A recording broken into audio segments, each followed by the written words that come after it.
घर में पत्नी का और बाहर प्रेमिका का सुख पर आधारित एक शिक्षाप्रद कहानी जिसमें भावनात्मक और मानसिक संघर्षों को दर्शाया गया है।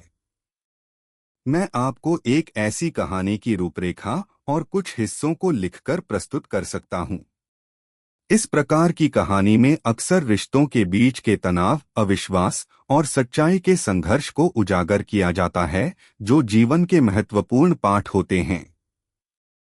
अगर आप अपनी माँ से प्यार करते हो और उनको हमेशा खुश देखना चाहते हो तो चैनल को सब्सक्राइब करो, लाइक करो, जय माता दी कमेंट करो। बहुत ही जल्द आपको खुशखबरी मिलेगी। प्लीज वीडियो को लास्ट तक जरूर देखें। अब आगे सुने। कहानी के पात्र। कहानी की शुरुआत। राजेश एक छोटे से शहर से बड़े शहर में काम करने के लिए आया था। उसने अपनी मेहनत और समझदारी से एक अच्छे पद पर काम पाया था। घर पर उसकी पत्नी नर्मदा और 2 बच्चे थे, जिनसे वह बहुत प्यार करता था। लेकिन जैसे जैसे समय बीतता गया, राजेश को यह महसूस होने लगा कि उसकी पत्नी नर्मदा, जो हर काम में व्यस्त रहती है, उसकी भावनाओं और इच्छाओं की कोई परवाह नहीं करती। नर्मदा अपने घर और बच्चों के बीच में फंसी हुई थी और वह महसूस करती थी कि राजेश के पास उसके लिए समय नहीं है। राजेश के मन में धीरे धीरे एक खालीपन पैदा होने लगा। वह ऑफिस में सुषमा से मिलने गया, जो उसके सहकर्मी थीं। सुषमा एक स्वतंत्र महिला थी और उसकी बातें राजेश के मन को छूने लगीं।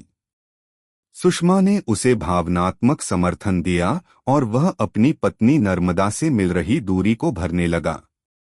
कहानी का मध्य। राजेश का जीवन एक जटिल मोड़ पर आ गया था। घर में पत्नी की जिम्मेदारियां और बाहर सुषमा के साथ रोमांटिक और भावनात्मक संबंधों का तनाव उसके दिल और दिमाग में गहरे सवाल पैदा कर रहा था। नर्मदा को जब यह पता चला कि राजेश की जिंदगी में किसी और महिला का प्रवेश हो चुका है, तो उसके मन में दर्द और असुरक्षा का एहसास हुआ। नर्मदा ने महसूस किया कि वह अपने पति के लिए वह सब नहीं कर पाई जिसकी उसे उम्मीद थी।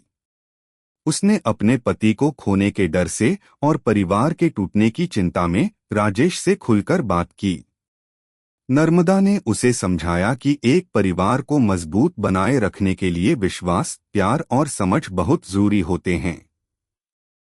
राजेश को यह महसूस हुआ कि सुषमा से उसका संबंध एक झूठ था, जो केवल उसकी भावनाओं के खालीपन को भरने का एक तरीका था। नर्मदा की बातें सुनकर वह समझ गया कि असल सुख और शांति वही है जो एक सच्चे और ईमानदार रिश्ते में मिलती है। कहानी का समापन। राजेश ने अपनी गलती को समझा और सुषमा से अपने संबंधों को खत्म कर दिया। उसने नर्मदा से माफी मांगी और परिवार को एकजुट करने की कोशिश की। नर्मदा ने उसे माफ किया, लेकिन दोनों ने यह तय किया कि उनके रिश्ते में विश्वास और सच्चाई का होना बहुत जरूरी है। कहानी का संदेश। एक स्वस्थ और मजबूत रिश्ते के लिए विश्वास, प्यार और ईमानदारी सबसे अहम हैं। किसी के साथ गलतफहमी या धोखा देने से केवल मानसिक और भावनात्मक दर्द होता है। यह कहानी सिर्फ एक उदाहरण है जिसमें यह दिखाया गया है कि बाहरी संबंधों और घर के रिश्तों के बीच संतुलन बनाना मुश्किल हो सकता है।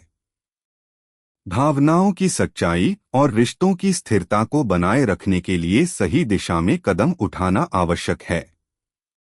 कैसी लगी आपको कहानी? प्लीज कमेंट करो, लाइक करो, सब्सक्राइब करो। धन्यवाद।